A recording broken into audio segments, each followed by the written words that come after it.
Today, our theme is unity, and we read from 1 Corinthians 1, verse 10 to 17. At school, a teacher once tried to prove to us practically that when people stand together, they are very strong. That morning, he took a box of matches from his drawer and, with a big gesture, took one match from the box. Who thinks he can break this match? I still remember how we laughed at his simple question. One boy, the strongest in our group, of course, rushed forward and was given the task of breaking the match, amid loud applause from his classmates, of course. Then the teacher poured the entire contents of the box into his hand. He bundled the matches together and handed it back to the boy. Now, try to break this bundle. At first glance, it looked easy, but the poor boy eventually turned red in the face from the effort. Yet, he simply could not break the bundle of matches. This proves that when people stand together, they have great strength. In other words, unity is strength, the teacher explained. At that moment, a girl at the back of the class jumped up. Ah, give it here. I'll show you how it's done. She grabbed the bundle of matches from the boy, and of course everyone burst out laughing again, because here is a silly little girl wanting to attempt the impossible. They were new arrivals, somewhere on a farm near Watervalboven, so nobody really knew her.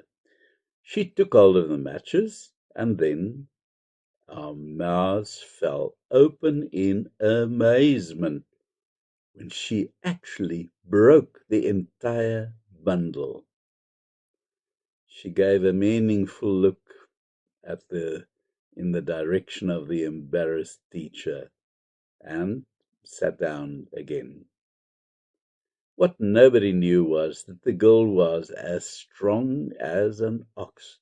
Through hard work in the farm, she had become strong, so strong that she could actually lift a sack of mealies in each hand and walk with them. We boys quickly developed a great deal of respect for her, and she earned the nickname Bundle Breaker. Unity among believers is something that features very strongly on Paul's agenda. We also read about it in his letter to the Philippians. In today's scripture passage, Paul really drives this point home because he wanted to try to curb the problems caused by division in Corinth. Division is usually caused by the fact that different people follow different leaders. Where there's more than one minister in a congregation, this problem is almost inevitable. In a certain congregation, there was a young, dynamic minister who wanted to do everything in a modern way. He wanted to break away from old traditions.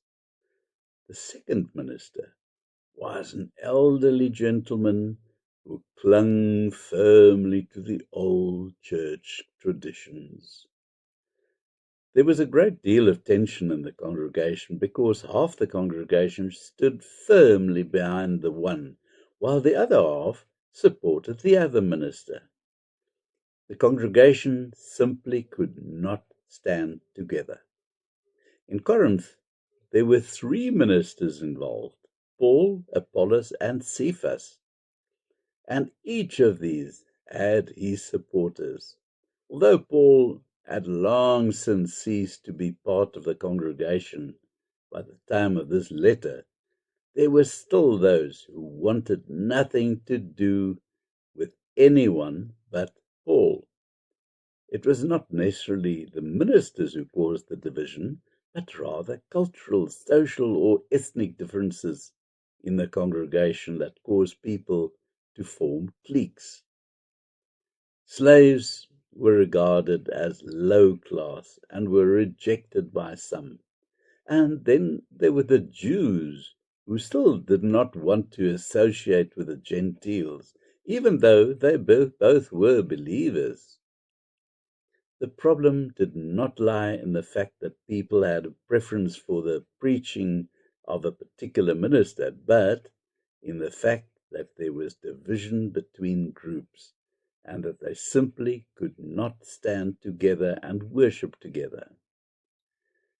Is Christ divided? Paul says in verse 13. It's indeed true that preachers have different preaching styles. Perhaps you find it more acceptable to listen to an old traditional preacher, while someone else prefers a dynamic preacher. We must, however, remember that it's not about the person or the preaching style. Both preach what the Holy Spirit has laid on their hearts, and we therefore do not despise it. We must be willing to listen to any preacher who proclaims the pure word. It's wrong to run after someone simply because we enjoy his preaching style. It's God we are listening to, not the minister. It's even more important that we must never allow cultural, ethnic, or social differences to separate us as believers. On one occasion, a group of our congregation worshipped together with a Zulu congregation in a township near Stanger. They went out of their way to make us feel at home, and it was a wonderful experience. If we just try, believers can stand together in spite of differences. It makes our faith strong. Amen. Let's pray. Lord, forgive me for often being so intolerant of other believers who are different from me. Please help me to accept them and to stand together with them. Amen.